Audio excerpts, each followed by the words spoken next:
Everyone, Jai Swaminarayan. I am Nishi Chotalia from Sri Swaminarayan Institute of Technology, Part Gandhinagar, representing the subject Power System Planning and Design, SEM8 Electrical.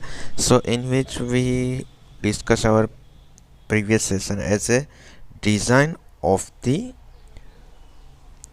distribution systems. And so now we discussed the what do you mean by that the power system planning, and later on we discussed the transmission system design and all the things regarding that. Later on we also started our unit or a part as a so we started our part as a transmission system design, then after distribution system design. Now we are going to start our portion of our syllabus is design of power system, particularly in generation point of view. Because अभी तक हमने क्या discuss कर लिया है कि भाई distribution system की डिज़ाइन कैसे होती है, ट्रांसमिशन सिस्टम की डिज़ाइन क्या होती है, और उसके बाद मेन पार्ट रहता है जो कि हम जानते हैं कि पावर सिस्टम डिज़ाइन के मेन 3 पार्ट जो है कि जनरेशन, ट्रांसमिशन, डिस्ट्रीब्यूशन। सो हमने एंड साइड से स्टार्ट किया था कि ट्रांसमिशन, देन आफ्टर डिस्ट्रीब्यूशन, और अब हम जा रहे हैं कि भाई जनरेशन सिस्टम डिज़ाइन। तो पर्टिकुलरली जनरेशन में क्या रहता है कि भाई हम जानते हैं कि वेरियस पावर प्लांट्स होते हैं, तो उसके लिए उसके लोकेशन, साइट सिलेक्शन या फिर साइज ऑफ द प्लांट, और जब जनरेट हो जाता है पर्टिकुलर कोई वोल्टेज लेवल तक, उसके बाद हम क्या करते हैं कि उसको हम सेंड कर रहे हैं। तो सेंड करने के लिए भी वहाँ पर क्या होगा कि कोई एक सिस्टम जो कि सबस्टेशंस और जो बेसिक सिस्टम रहती है पावर सिस्टम का, एक जो हार्ड जो कोर कहा जाता है या फिर उसका बेस कहा जाता है, हार्ड जो है वो रहता है कि उसका हम सेंड कैसे करें, क्योंकि हम जनरेट तो कर लेंगे उसके बाद सेंड करेंगे। सेंड करने के बाद पूरी सिस्टम क्या काम करेगी, कैसे काम करेगी, वो तो हम जानते ही है। So now we are going to discuss our portion as a generating station design. So सबसे पहले अगर मैं बात करूँ कि कॉमन जनरेटिंग फैक्टर्स, यहाँ पे ये डिस्कशन में हमने क्या किया है या फिर हमारे सिलेबस में आप देखोगे तो वेरियस पावर प्लांट डिज़ाइन या फिर site selection and location of the various power plants, and then after उसके बाद हम देखेंगे कि भाई सब स्टेशन डिज़ाइन या फिर सब स्टेशन लेआउट या फिर सब स्टेशन के बेसिक को हम देखेंगे। तो ऑलरेडी ये चीज़ें आप पढ़ भी चुके, सो इसीलिए मैंने यहाँ थोड़ा पीछे या फिर बैक एंड साइड रखा है कि भाई हम जानते हैं कि बेसिक जो हम जानते हैं उसके अलावा हमारे लिए क्या इंपॉर्टेंट रहता है। तो यहाँ पे कॉमन जनरेटिंग स्टेशन के साइट सिलेक्शन के कुछ क्राइटेरिया है, जैसे कि कोई इन जनरल वे में आपको बोलता है कि भाई site selection of power plant या फिर factors which can be considered while we are designing the generating stations. So उसके लिए आपको कुछ वेरियस पैरामीटर्स है, तो अभी हम पहले वो पैरामीटर देखेंगे। तो क्या है कि आपके लिए उसके बाद क्या हो जाएगा कि भाई आपके वेरियस पावर प्लांट को हम टर्न बाय टर्न एक एक पावर प्लांट को लेते जाएंगे, तो उसके लिए क्या होता है वो हमको डायरेक्टली पता चल जाएगा, क्योंकि यही सारे पैरामीटर को हम अभी अच्छे से समझ लेंगे। मतलब कि अगर ये टॉपिक आप अच्छे से देख लेते हो तो बाकी के 4-5 टॉपिक या फिर आधा यूनिट आपका बोल सकते हो कि ईजीली कवर अप हो जाता है। सो दैट अभी हम स्टार्ट कर रहे हैं, उसके जो कॉमन फैक्टर्स है वो पहले देख रहे हैं। उसके बाद हम जानते हैं ये कि भाई हाँ हमें कोई पर्टिकुलर पावर प्लांट देंगे तो उसके लिए क्या करना है। तो यही पैरामीटर को आपकी जो एक्चुअल सिस्टम है, जैसे कि थर्मल पावर प्लांट है या फिर न्यूक्लियर पावर प्लांट है या फिर हाइड्रो पावर प्लांट है, तो उसके लिए क्या करना है उसके बेसिस पे आपको कैसे जस्टिफाई करोगे कि यही फैक्टर्स को विजुलाइज करने के बाद। तो ये फैक्टर्स कौन कौन से, सबसे पहले रहेगा लैंड एबिलिटी, अवेलेबिलिटी, मतलब कि लैंड कितनी अवेलेबल है आपके लिए, क्योंकि कोई भी पावर प्लांट है तो उसके लिए उसकी लैंड सबसे इम्पोर्टेंट होती है कि कहीं पे हम किस जगह पे हम प्लांट कर रहे हैं, हमारा जो भी पावर प्लांट है उसे हम इस्टेब्लिश कर रहे हैं, तो उसके लिए क्या इंपॉर्टेंट रहता है कि भाई लैंड कितनी प्रोवाइड की जाएगी, हमें कितनी ज़रूरत है और हमारी रिक्वायरमेंट क्या है। Then after seismic and soil stability, मतलब कि अर्थक्वेक या ऐसे कोई फैक्टर्स है, क्योंकि हम नेचुरल कैलेमिटीज़ जो आती है तो उसकी वजह से भी पूरा का पूरा डैमेज हो सकता है, तो वो ना हो उसके लिए आपको क्या देखना ज़रूरी है कि सॉइल स्टेबिलिटी कितनी है और सिस्मिक इफेक्ट कितनी आते हैं, और उसके वेरियस जोन है, जोन 1, 2, 3, 4, जो कि उसके बारे में आप बेसिक शायद डिज़ास्टर मैनेजमेंट सब्जेक्ट में भी थोड़ा कुछ पढ़ चुके होंगे। अगर वो नहीं जानते तो आपको ये जनरेटिंग स्टेशंस या फिर electrical power generation same force का जो सब्जेक्ट था उसके अंदर ये चीज़ आप देख चुके हो, ठीक है।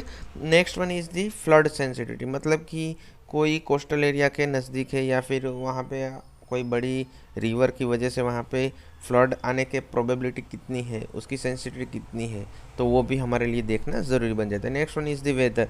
तो ये सारे नेचुरल पैरामीटर्स है कि भाई कैसी वेदर वहाँ पे रहेगी, या फिर ज़्यादा रेन रहता है, या फिर ज़्यादा आपको विंटर सीजन में ज़्यादा दिक्कत रहती है, तो उसके एक weather is also important parameter to be considered while we are designing the our generating stations.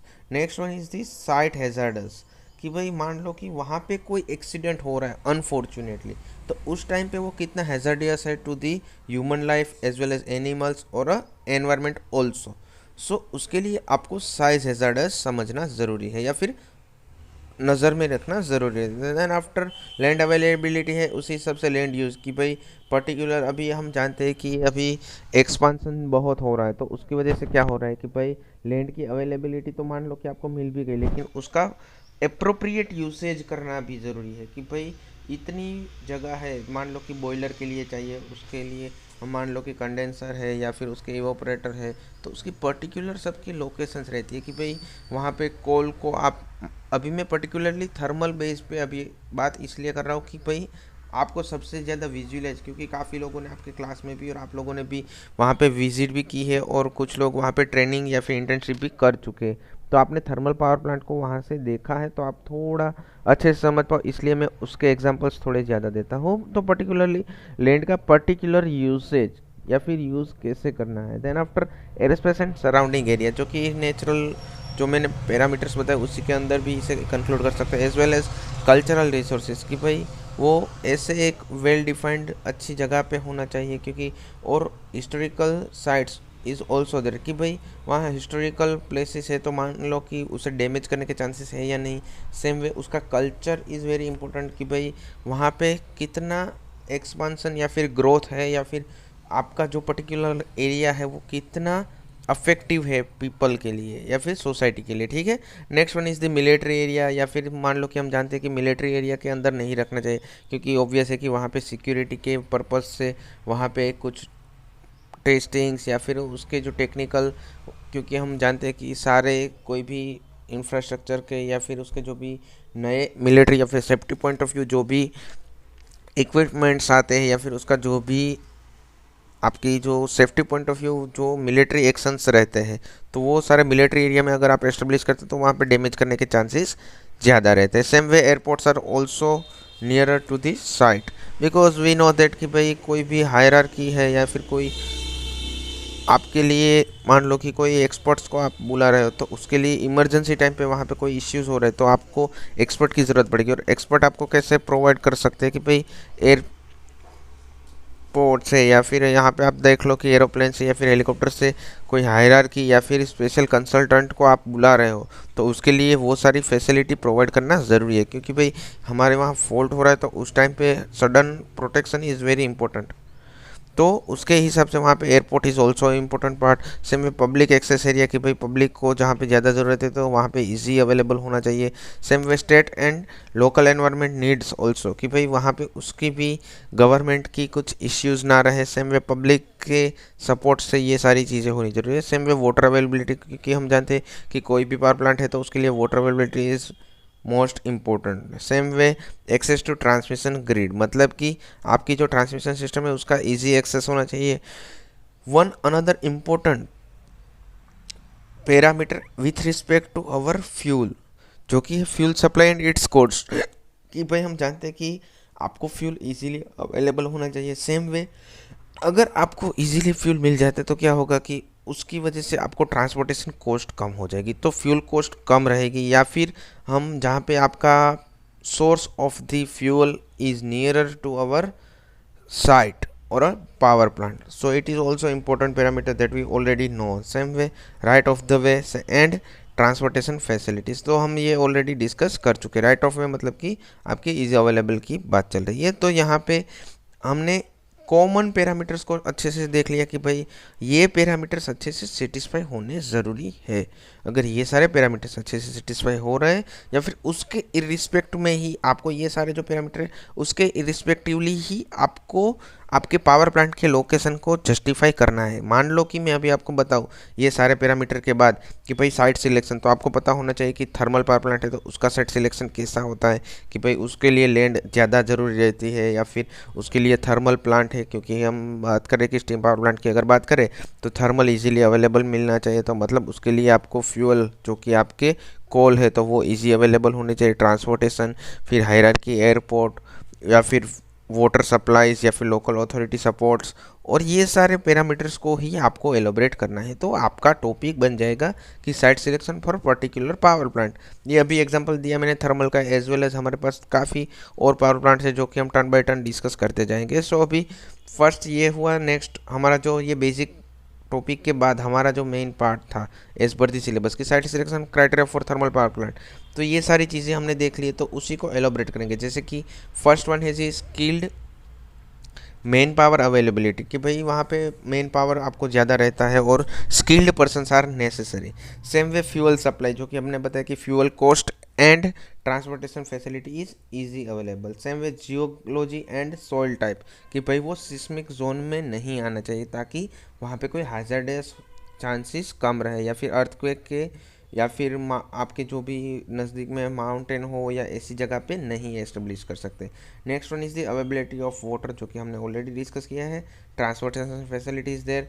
Same way nearness to load centre, कि भाई जहाँ पे ज़्यादा लोड की रिक्वायरमेंट रहती है वहाँ पे अगर आप करते हो तो आपका ट्रांसपोर्टेशन कॉस्ट और ट्रांसमिशन कॉस्ट आर रिमूव या फिर कम हो जाएगा, become laser.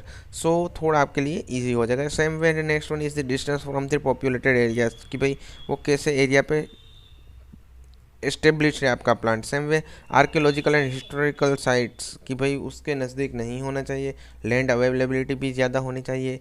Same way economic, environmental and social issues are also there, जो कि हमने ऑलरेडी आपको पहले ही बताया है कि ये सारी चीज़ें आप एक साथ देख लोगे ना, जो पैरामीटर्स मैंने अभी बताए, तो आपके लिए एक एक पावर प्लांट बहुत इजीली स्मूथली हो जाएगा कि भाई हाँ इसके अंदर क्या आता है। इवन आप कुछ आपके रेफरेंस बुक्स में या फिर टेक्स्ट बुक्स में आप देखोगे तो इस टॉपिक के अंदर हर एक पॉइंट के अंदर आपको कुछ अलग से लिखा हुआ होगा कि भाई शायद स्किल्ड पर्सन की ज़रूरत है, क्योंकि हम जानते हैं कि इसके अंदर क्या होता है क्या होता है।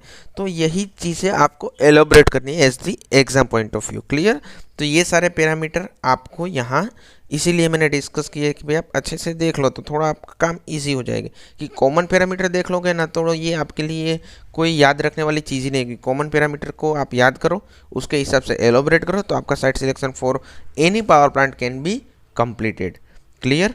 नेक्स्ट वन जो अगर हम बात करें तो वो रहता है आपका site selection for the hydro power plant. मतलब कि हाइड्रो पावर प्लांट की अगर मैं बात करूं तो उसका साइट सिलेक्शन में क्या रहता है या फिर कौन कौन से पैरामीटर्स ज़रूरी है, जो कि हमने मेन पार्ट तो देख ही लिया है। तो उसी के हिसाब से अगर देखें तो अवेलेबिलिटी ऑफ वाटर हेड, क्योंकि हम जानते हैं कि थर्मल पावर प्लांट के हिसाब से अगर देखें तो हाइड्रो पावर प्लांट का फ्यूल मानो तो वो रहता है वाटर, तो वहाँ पे वाटर की अवेलेबिलिटी नेसेसरी है। और वाटर की अवेलेबिलिटी मतलब कि डैम, और उसका डैम से जो भी आपका रिजर्वेयर की ओर तक आ रहा है जो आपका वाटर, तो उसके लिए वाटर हेड, उसे जो हम वाटर हेड कहते हैं particularly in terms of the power plant, तो वहाँ पे availability of water head is there. Same way water storage facility should be provided, because हम जानते हैं कि ये पूरा हाइड्रो के ऊपर काम करता है। वहाँ पे थर्मल में क्या था कि फ्यूल, मतलब कि फ्यूल आपका था कोल, तो उसकी अवेलेबिलिटी थी, तो यहाँ पे वाटर आपका फ्यूल है तो उसकी अवेलेबिलिटी है। Same way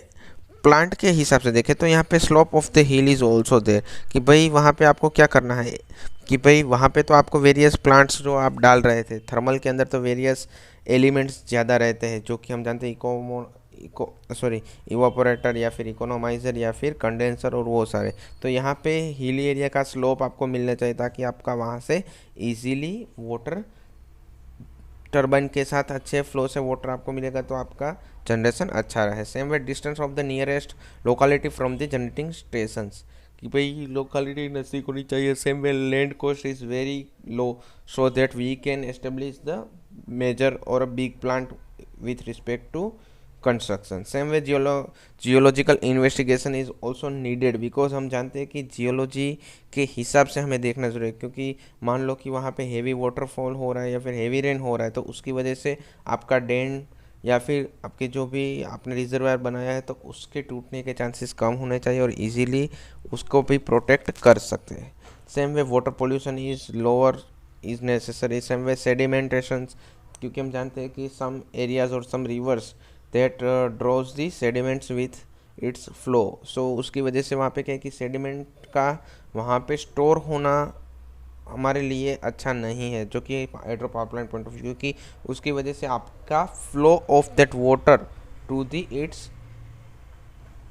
water head to its penstock that should be lower. So उसकी वजह से हम क्या करेंगे कि भाई सेडिमेंटेशंस वहाँ पे ना हो, ऐसा हमें देखना ज़रूरी है। और as well as same way कि भाई सोशल एंड एनवायरमेंटल इफेक्ट्स, जैसे कि अगर वहाँ पे डैम में कुछ डैमेज हो रही है या फिर कोई इश्यूज़ आ रहे हैं तो उसकी वजह से आपकी सिस्टम या फिर आपका जनरेटिंग स्टेशंस को इफ़ेक्ट कम करे, वैसा हमें देखना ज़रूरी हो जाता है। तो यहाँ पे हमने देखा कि भाई हाइड्रो पावर प्लांट के लिए साइट सिलेक्शन क्लियर। तो अभी तक हमने देखा है कि थर्मल और हाइड्रो पावर प्लांट के लिए साइट सिलेक्शन क्या रहता है, बट पर्टिकुलरली आपको जो मेन पैरामीटर्स बताए वो आप अच्छे से याद रख लोगे तो आपको मेरे हिसाब से कोई इश्यू नहीं रहेंगे, ऐसा मेरा मानना है। सो आज का सेशन हम यहीं तक रखते हैं। नेक्स्ट सेशन जो रहेगा उसके अंदर हम site selection criteria for nuclear power plant as well as gas और डीजल और जो हमारे बाकी पावर प्लांट्स है उसके लिए हम देखेंगे। तो आज का सेशन यहीं तक रखते हैं। टिल देन आप सिर्फ आज के लिए मैं आपको बताना चाहूँगा कि आपका जो मेन टॉपिक था कॉमन जनरेटिंग स्टेशन, उसको अच्छे से एक एक पॉइंट को एलोबरेट अपने हिसाब से करो, बस आपका काम हो गया। क्योंकि बाकी के पैरामीटर्स जो है पर्टिकुलर कोई पावर प्लांट के लिए तो क्या है आप अच्छे से समझते ही हो, तो सिर्फ आपको वहाँ पे इसी सारे पैरामीटर्स को अच्छे से एक्सपांड ही करना रहेगा तो आपका काम इजी हो जाएगा। सो आज का सेशन हम यहीं तक रखते हैं। Till then have a nice day. Thank you. जय हिंद, जय भारत, जय स्वामीनारायण।